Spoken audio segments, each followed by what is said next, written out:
Halo semuanya, salam sejahtera untuk kita semua. Salam Pramuka. Saya Made Julia Safitri dengan NPM 215305308 dari program studi Pendidikan Guru Sekolah Dasar Fakultas Keguruan dan Ilmu Pendidikan Universitas Lampung. Pada kesempatan kali ini, saya akan mereview tugas pramuka tentang salam, sifat, dan tingkatan dalam pramuka. Pada pembahasan pertama kita yaitu salam pramuka. Dalam gerakan pramuka kita mengenal 3 macam salam, yaitu salam biasa, salam hormat, dan salam janji. Adapun fungsi dari salam pramuka. Yang pertama, salam pramuka berfungsi untuk melahirkan disiplin, tata tertib yang mewujudkan suatu ikatan jiwa yang kuat ke dalam maupun keluar, hanya dapat dicapai dengan adanya saling menyampaikan penghormatan yang dilakukan secara tertib dan sempurna dan penuh keikhlasan.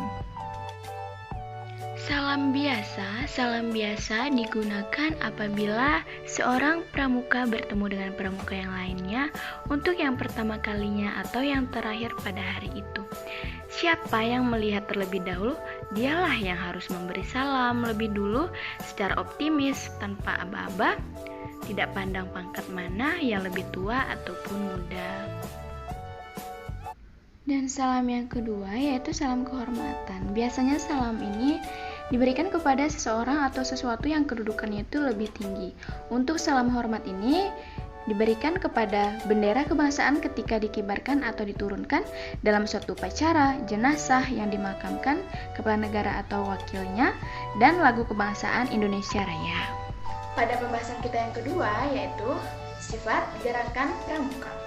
Berdasarkan resolusi Konferensi Kepanduan Sedunia tahun 1924 di Copenhagen, Denmark, maka kepanduan mempunyai 3 sifat atau ciri khas yaitu: yang pertama yaitu nasional.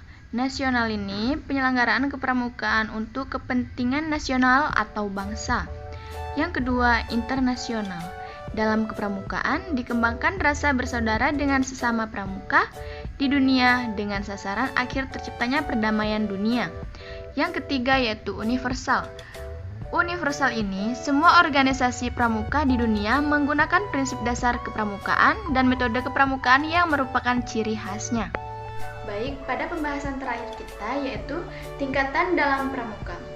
Apa saja sih tingkatan dalam pramuka?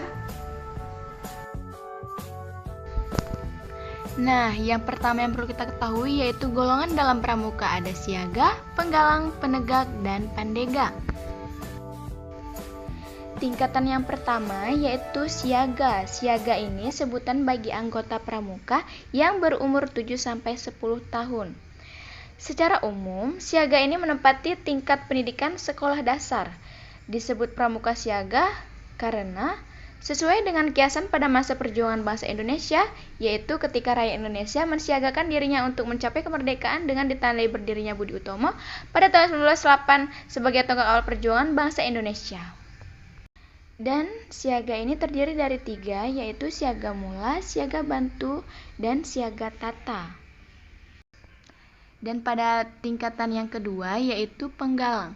Penggalang ini biasanya anggota pramuka yang berusia dari 11 sampai 15 tahun.